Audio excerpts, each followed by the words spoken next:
A Passage to India movie review.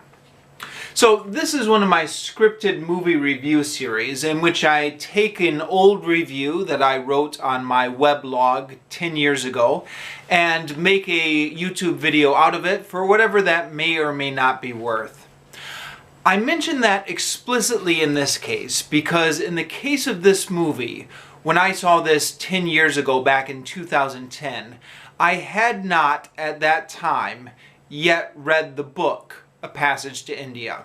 And so my review of the movie was colored somewhat by confusion for not knowing the source material, not really knowing how this movie held up against the source material, etc. I have since then read the book, and in fact I've reviewed it on this YouTube channel. If you want to see my review of the book A Passage to India, just search in this channel. And I'll leave a link down below, I guess. But for the purposes of this scripted review, I'm going to go back and read this old review pretty much how I wrote it 10 years ago. So this is my review before I read the book from the perspective of somebody who had not read the book. The reason I ended up watching this movie was somewhat due to the poverty of selection, as a lot of my movie choices are.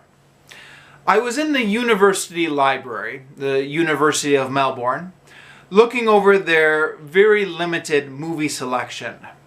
I knew I would be watching the movie on my computer with a small computer screen, so I didn't want anything with action sequences, spectacular action sequences that would be wasted on my small computer screen. Also, I didn't want anything that was subtitled. I didn't want to have to try and squint to read those subtitles on my small computer screen. I just wanted a nice, thoughtful little movie, something that I could enjoy over a cup of coffee, and hopefully something that would make me think a little bit.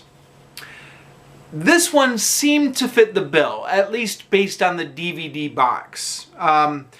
Quoting from the description on the DVD box, they describe it as, quote,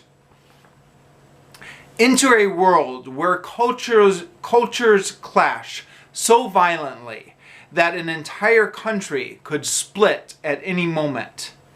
Nominated for 11 Academy Awards and a winner of 2, A Passage to India is a wonderfully provocative tale full of vivid characters, all played to perfection," said the New York Times. Well, so far so good. Sounds like an interesting story about culture clashes. I kept reading. From the DVD box, quote, "When liberal-minded English ladies Mrs. Moore and Adela Quested arrived in India, they're shocked by the extreme racial prejudice that exists there. Fortunately, kind Dr. Aziz rises above the intolerance and guides the women on a splendid tour of the mysterious Marabar caves. But the outing turns tragic when Adela suddenly comes running from one of the caves, scratched, bleeding, and terribly frightened.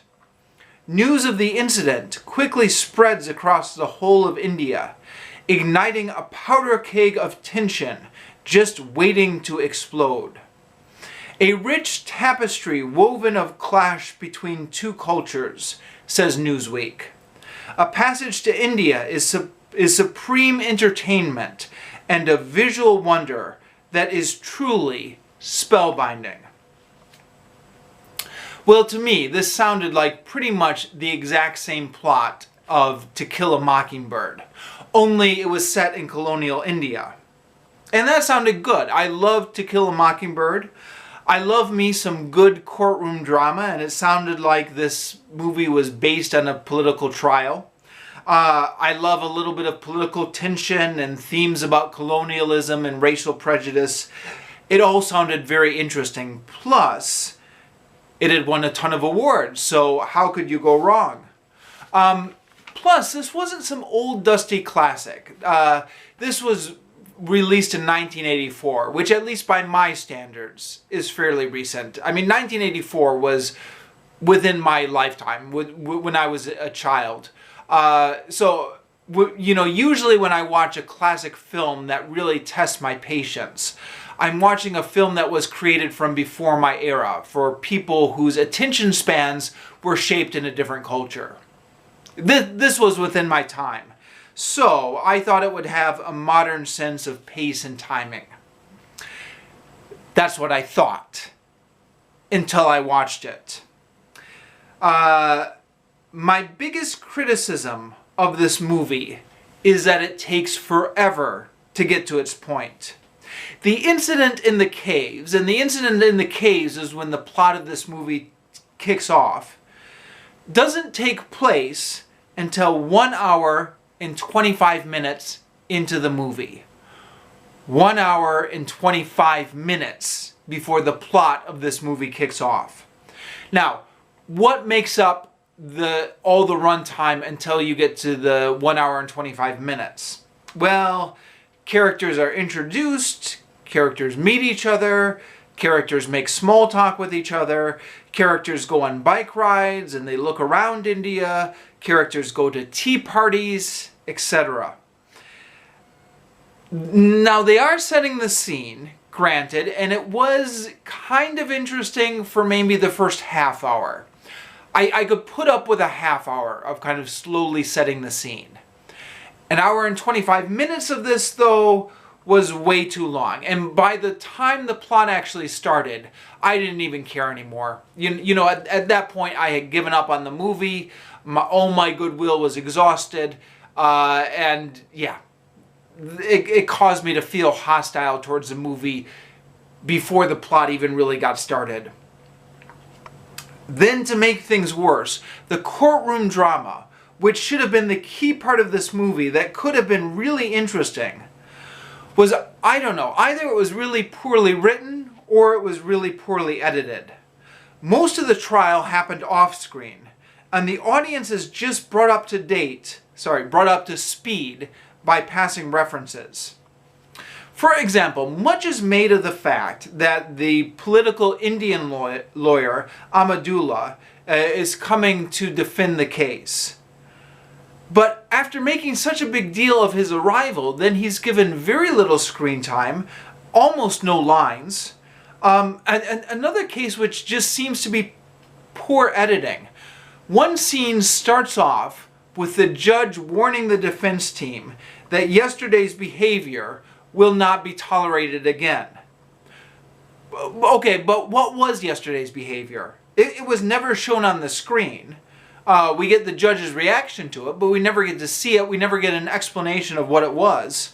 That's got to be just a deleted scene somewhere, right? I don't know. It didn't make any sense to me. I suspect what was happening, and I suspected this even at the time 10 years ago, was that somebody was trying to be too faithful to the structure of the book. The book may have included long passages describing characters and setting the scene before the real plot got underway.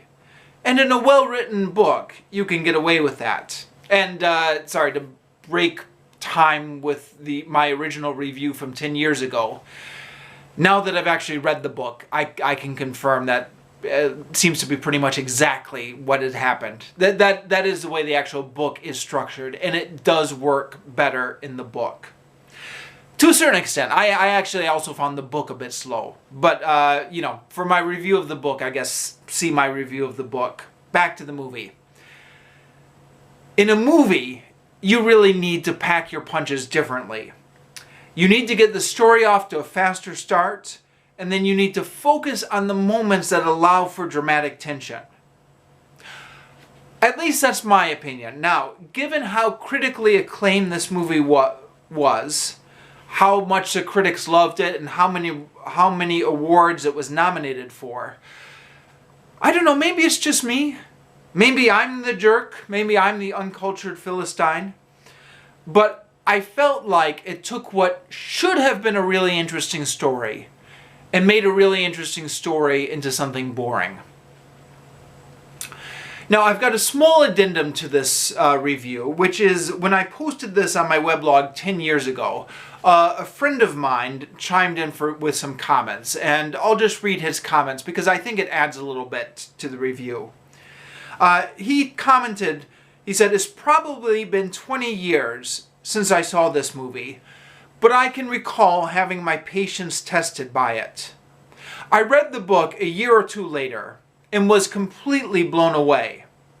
It probably helped that I was enduring a romance with a similar arc, but the central issue of mystery versus muddle really took hold of me as I read.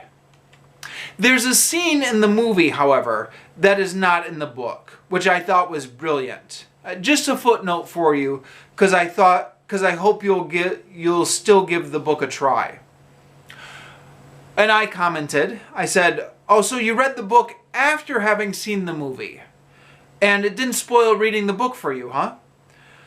Rest assured, it is on my list of books to read someday. I hope to get around to it sooner or later." And then he wrote back, he said, "The experience didn't spoil at all, because Forster really lets you inside the heads of the principal characters. I had a difficult time shaking the image of Alec Guinness as Gulbull, however." And then I commented after that, I said, "Yeah, that was a really interesting casting choice, wasn't it?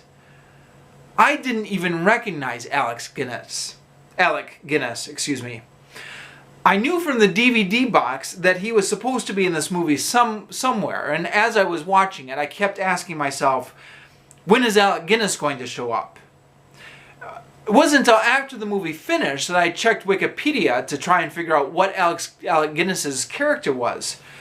And then, when I realized what his role had been as Gulbull, the Indian character, I was absolutely blown away. I had no idea that was Alec Guinness there. So, yeah, I mean, I don't know if this would be considered brownface nowadays. It probably would be. But it was, well, if nothing else, it was an interesting casting choice, and I thought Alec Guinness was completely unrecognizable playing the character. Okay, I'm just going to leave that there. I'll leave a link in the description down below to my review of the book as well, so you can see how my opinions changed later, a few years later after I read the book, but this is how my opinions were after having seen the movie.